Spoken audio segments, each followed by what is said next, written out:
22 जनवरी एक तारीखी दिन है, बिल्कुल तारीखी दिन है। 22 जनवरी की बुनियाद 6 दिसंबर 92 को रखी गई। 22 जनवरी की बुनियाद 86 में ताले खोलकर रखी गई।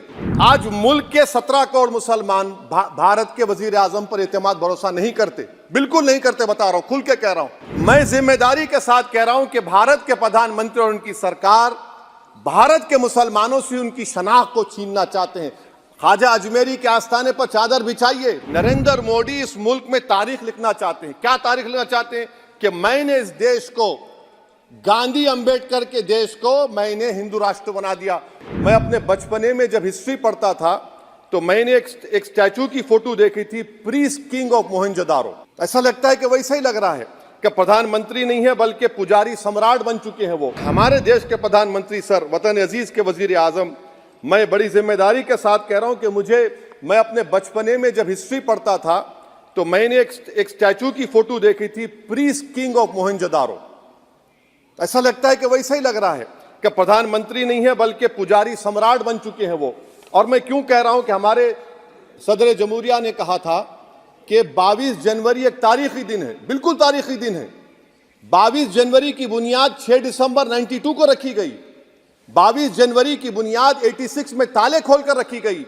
22 जनवरी की बुनियाद जीबी पंत ने रखी थी, इसीलिए तारीखी दिन है।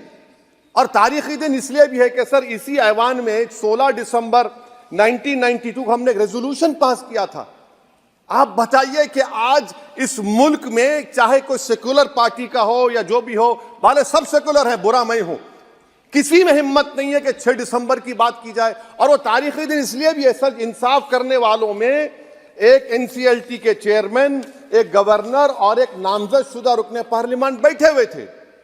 अब आप बताइए मेरे पास बचा क्या है? बचा यह है कि आर्टिकल 32 बचा है जिसको बाबा साहब अम्बेडकर ने दिया। आज मुल्क के 17 करोड़ मुसलमान भारत के वजीर आजम पर एतमाद भरोसा नहीं करते, बिल्कुल नहीं करते, बता रहा हूं, खुल के कह रहा हूं। अगर आप आर्टिकल 32 का ड्यू प्रोसेस ही खत्म कर देंगे तो फिर मेरे पास क्या बचेगा सर? क्या बचेगा? मैं तो यहां खड़े होकर वो सुप्रीम कोर्ट के मायानाज बेबाक वकील दुष्यंत दवे की तरह तो नहीं कह सकता। मुझे आज भी रूल ऑफ लॉ में भरोसा है, मुझे आज भी कानून पर, संविधान पर भरोसा है, मगर ड्यू प्रोसेस तो फॉलो होना चाहिए। ड्यू प्रोसेस फॉलो नहीं हो रहा। एक तारीखी दिन 22 जनवरी था, एक तारीखी दिन 31 जनवरी था। सर रात के अंधेरे में अपील किए बगैर आप आरे लेकर रास्ता खोल देते हैं। क्या पैगाम दे रहे हैं सर? 600 साल की मेहरौली की मस्जिद को बगैर को नोटिस दिए आपने डिमोलिश कर दिया। मैं जिम्मेदारी के साथ कह रहा हूं कि भारत के प्रधानमंत्री और उनकी सरकार भारत के मुसलमानों से उनकी शनाख्त को छीनना चाहते हैं। ख्वाजा अजमेरी के आस्थाने पर चादर बिछाइए, मगर आप जो चादर मुझसे छीनना चाह रहे हैं मेरी मस्जिद है। आप हर मस्जिद को छीनना चाहते हैं। आप बताइए 17 करोड़ मुसलमानों को क्या पैगाम दे रहे हैं आप कि आप हर मस्जिद को छीन लेंगे मुझसे? फिर मेरा वजूद किस माने रखता है? मेरा शनाख्त क्या माने रखता है? रूल ऑफ लॉ क्या माने? अच्छा, 1991 के प्लेसेस ऑफ वर्शिप एक्ट पर क्यों नहीं बोलते आप लोग? आप उस पर कायम है ही नहीं है।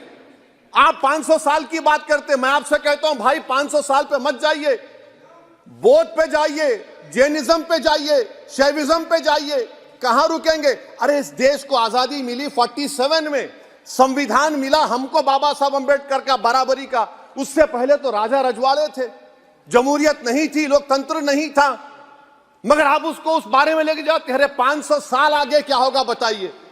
आप किसी एक सिविलाइजेशन, सर अंग्रेजी में किसी ने कहा था, civilization can not be rewritten by hatred, history can not be corrected by demolition. आप ये नहीं कर सकते।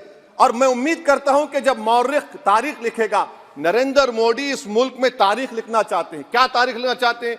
कि मैंने इस देश को, गांधी अंबेडकर के देश को मैंने हिंदू राष्ट्र बना दिया।